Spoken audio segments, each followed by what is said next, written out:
welcome to another episode of Pod Leaders. Thank you so much, and welcome to Sandra, who is joining us from sunny Australia, hopefully sunny Australia. Maybe not at the moment. It's in the winter time for you guys, isn't it? But Sandra Cruise Brett. Cruise. Yeah. De Cruz Brits. Brilliant, thank you.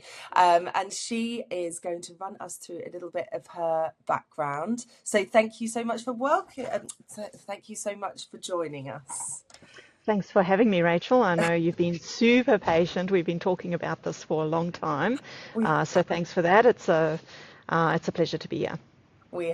we are talking on completely different time zones, aren't we? So I'll try and put my teeth in at some point during this conversation and get my words right. But my tea needs to kick in this morning, and you're nearly off to bed. So For sure. okay. So we'll start with doing a little bit of a summary about Sandra's background. So as always, I know that all of our listeners really enjoy hearing how our senior leaders within the industry got to where they are. So do you want to give us a bit of a precede background Sure. of how we are here? Should I start where it all started or where I am Yeah, now?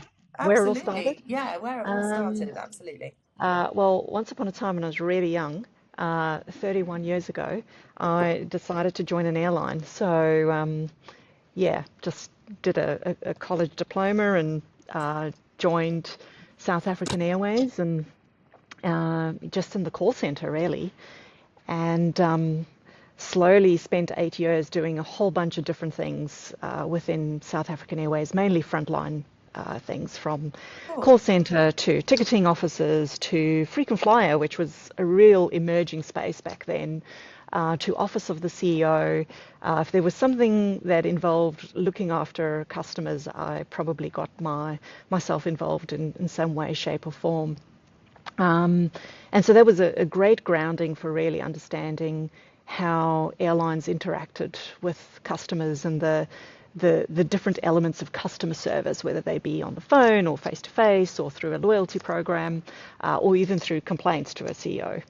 And then in 2000, we decided to move to New Zealand and arrived in New Zealand without a job and went to see Air New Zealand, who were very excited to meet me, but didn't actually have anything in their customer service area.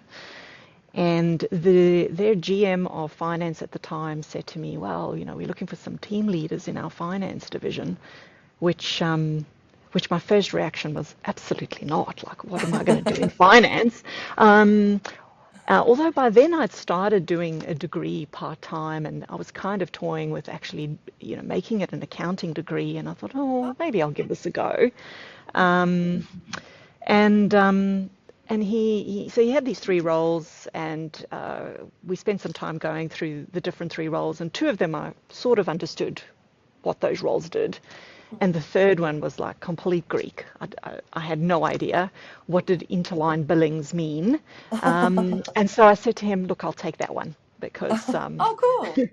and um, and that's what I did. And so that started a 12-year career with Air New Zealand in finance, where I did, again, nearly everything you could possibly do in finance. Started in interline billings, but I did a bit of cargo, I did a bit of accounts payable. I even did crew and pilots incentive pay. So some really out there niche airline financy stuff. And skipping ahead to the end of the 12 years of just getting some phenomenal experience through what I call the University of Air New Zealand, Air New Zealand was a part owner in Virgin Blue in those Yeah. days, before Virgin Blue became Virgin Australia. And we'd been doing a lot of work together on being able to do interline selling between a non-ticketing airline, which was Virgin Blue, and a ticketing airline, which was Air New Zealand. And I was working on the settlement aspects, the finance aspects of that program. And the GM from Virgin Australia said, well, we're going to go through this huge transition to become a ticketing airline. We could really do with some ticketing and finance experience from a ticketing airline. How would you feel about moving to sunny Brisbane? And so I did do that. And we are now 13 years post that move. Love that. And I've done a lot at Virgin as well, but slightly different. Where South African Airways was very customer facing centric, and Air New Zealand was all finance. I've really done a lot of different things at Virgin. I did my first 3 years in finance, helped them get that all set up for ticketing, and then I went into partnerships or alliances, as many airlines refer to them. I did 18 months there, and then I moved into revenue management, and then hopped into distribution, um, and now I'm back to having distribution as well as what we call next gen retailing, which is the investment in all the future technologies to enable improved retailing, which is how offer order comes into my life. So Absolutely. that is a very, very quick snapshot of 31 years across 3 airlines. I love it. I love it. I mean, and the one thing that stands out to me is tenure. Amazing. So you really got under the skin of each place and understood the dynamics of each place, which is fantastic. And just enables you to bring the best to the role at the moment, which is great. And this is how we met, obviously, through the T2RL guys and the conference last year, which was fantastic. Very much looking forward to the one in coming up soon. And all of the new retailing stuff, which we will come onto later in our conversation. So it sounds like you've really had an all-rounded experience through the airlines, which is great. And was there anything that was there a project that really stuck in your mind? Was there a favourite thing that you did that really kind of crossroad moment for you in any airline that you worked in? You know, I mean, I've done many, but there is one that made me stand up and realize, actually, I'm really good at this. Oh, I love that. Because Oh, what was that? I, and that was when I moved from Air New Zealand to Virgin Australia to help them implement a revenue, it's very specific, help them implement a revenue accounting system for a ticketing carrier. And so migrate them off being a non-ticketing carrier and onto a ticketing revenue accounting system. And when I joined Virgin at the time, Virgin Blue, really I spoke Greek. Nobody here understood ticketing in any way. And so that program ended up being so much more than plugging in new technology and understanding the files that are going to come from your PSS, which was also new to Virgin. They were busy implementing the Sabre PSS, which is still in use today. Yeah. And so became more than that. It became an almost like an educator role. And it really stands out because at Air New Zealand, I joined when I was relatively young. The tenure of people at Air New Zealand, many of them had been there since I'd basically been born. Yeah. They had a very, very aging workforce. And so it was a very nurturing environment where I was just learning. I was like a sponge, just learning, learning, learning. Love that. And now Yeah. I came into this environment, when I came into Virgin, it was the complete opposite, Mm. where everybody was looking to me to have all the answers because they didn't know anything about ticketing. But that whole collaboration of getting a program of work implemented that required cross-departmental organization, being able to be a business owner who really understood the business and could guide technology on the requirements and what was priorities and what was non-negotiable. That was probably the first time that I realized, actually, I am really, really good at being a business owner who understands the role of technology in my sphere, in my role of Yeah. and responsibilities. And even though I'd done some of that at Air New Zealand, probably on a smaller scale, I hadn't had that penny drop. And so moving on from finance at Virgin, I've had so many opportunities now. And it really is probably, I would say, a good 60 to 70% of my role is doing just that, is just working with pieces of technology that are going to improve because I'm in the commercial arm of the business, improve the commercial performance of the business, but being a business owner who can strongly lead and direct the technology team on what is needed and what does success and what does good look like. So yeah, that was probably a pivotal change in my career, and it probably never would have happened if I hadn't taken the chance on coming over here. Absolutely, and it's a perfect example of a change in skill set. Actually, that is it's a really different skill set from doing to taking people on a journey, and That's right. that is a really it can be very challenging for some individuals to change that mindset. Um, I've spoken to so many different leaders about this particular challenge, and a lot of people, and I feel like that you may be one of them, really enjoys mentoring and really you know passing on knowledge as well, and bringing those people on the journey. Um, and that does tend to lend itself a little bit to some of the female leaders that I have spoken to within the industry and wider industries. Actually, I've spoken to some absolutely fantastic male mentors as well. I would never differentiate from that. But do you feel like some opportunities for women are coming through? Do you think things are changing a little bit? Look, I do think so. Mm, I think if I look around today and look at not necessarily, the most senior leadership team, but the general leadership team, and I think back to my early days, and maybe not even my early days at South African Airways, where I was pretty young and sitting in entry-level roles. Um, but even not that long ago, in the late, in the early 2000s, there's definitely more female leadership around. yeah, Um, and I think it's a combination of the whole world is changing, but organizations are realizing the value of yeah, having, you know, diversity. So, and there's genuine interest in aviation from females, whether it's from, pilot groups to in the technology space, in the commercial space. So it's not limited anymore to those what was maybe traditionally thought of are, more the customer facing roles is where, yeah, females tend to succeed. It is now a lot more diverse. absolutely. So yes, I think there's no real barriers if you've got the right passion and the right skill set, whether that be by education or through experience, the opportunities exist for men and women alike. Absolutely, totally agree. I just, yeah, although there have been previously, I do honestly believe, especially in this wonderful industry of ours, that things are changing and it's getting much more positive. So good stuff. That's really good stuff. So we have been actually working on this modern retailing piece with you at the moment, which has been great. And things have been progressing very excitedly since you were announced the Mosaic implementation a year ago, is it?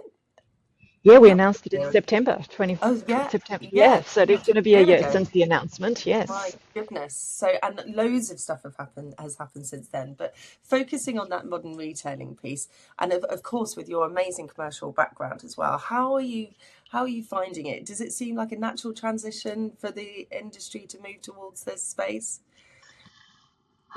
Look, I think there's definitely growing interest. Yeah, It's very, very topical.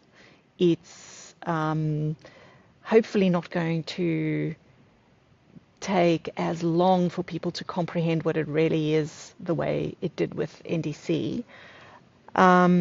But it's a much bigger beast. It's exceptionally complicated and costly for everyone involved. yeah, But I also, well, certainly we believe that there are rewards, otherwise we wouldn't be in this on this journey.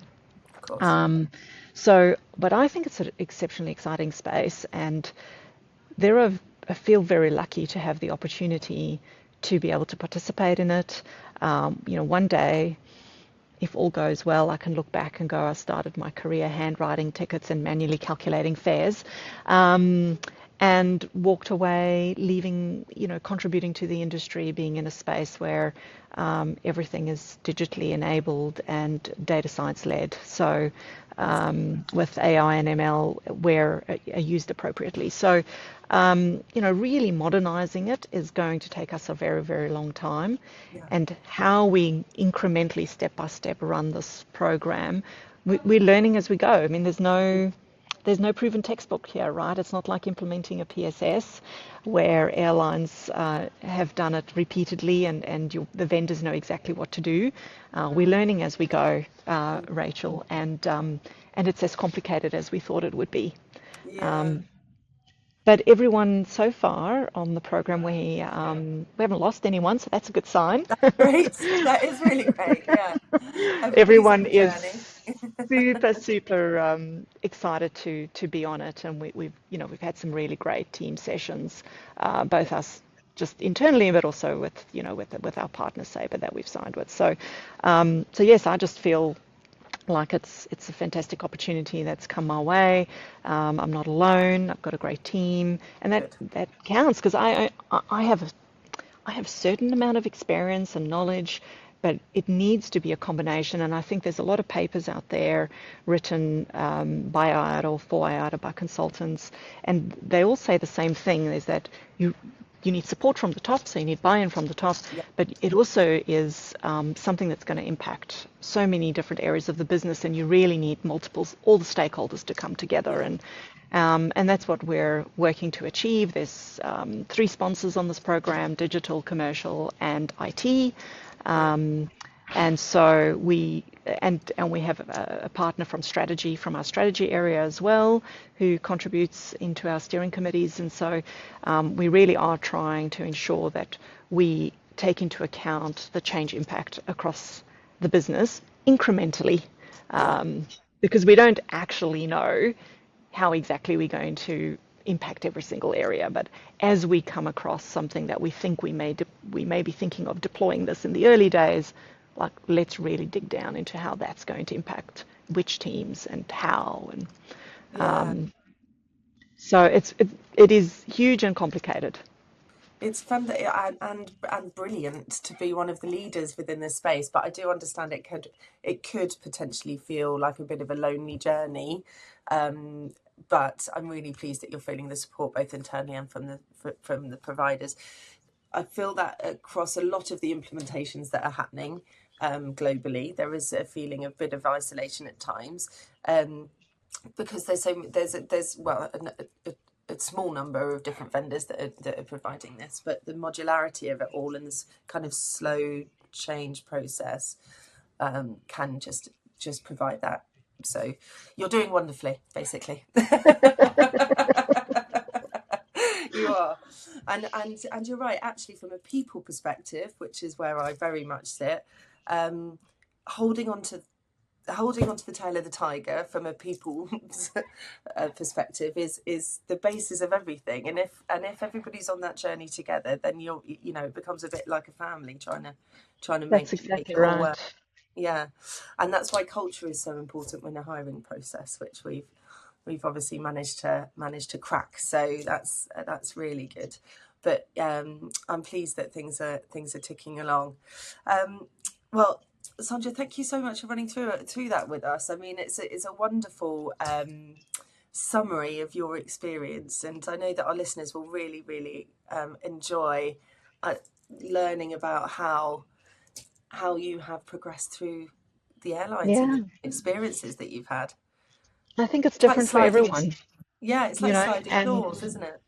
Yeah, and I just probably early on decided I really loved this industry, yeah, but I was still interested in expanding knowledge, and part of me was obviously interested in climbing the hierarchy too, yeah, and I took the opportunities as they presented themselves, and I've partly been fortunate, but partly just worked at plugging yeah, away and doing the things that needed to be done in order to set myself up for success when those opportunities came around. So yeah, look, the world of careers is changing as well. People don't really stay in roles as long as they did. But what I find in the aviation industry is that people do get hooked in, and Yeah. they Oh do my tend to gosh. stick around. When you're in, you're in. Um, I hate losing and talent to other industries as well. It's such a niche, beautiful, beautiful knowledge. Yeah, if you're in, you're in. yeah, and so if you love it and you want a career, I guess I'm just saying it's absolutely possible.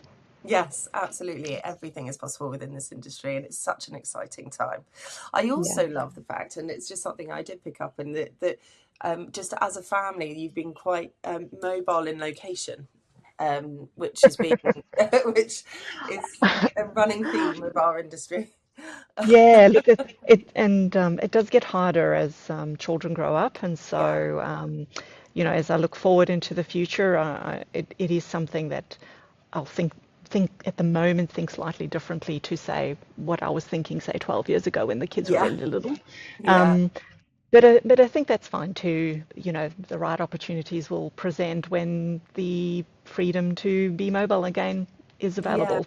Absolutely, absolutely. Yes, older children, senior education, wanting to be around and supporting all of that kind of thing. Yeah, I can understand But that that. is the one thing about this industry is that, it's not everywhere you're going to find multiple airlines in the same Yeah, country, in the same city, in the same country. So you've got to be prepared to move around if you want a serious career in the aviation industry. And you see that all over yeah, people who hop around.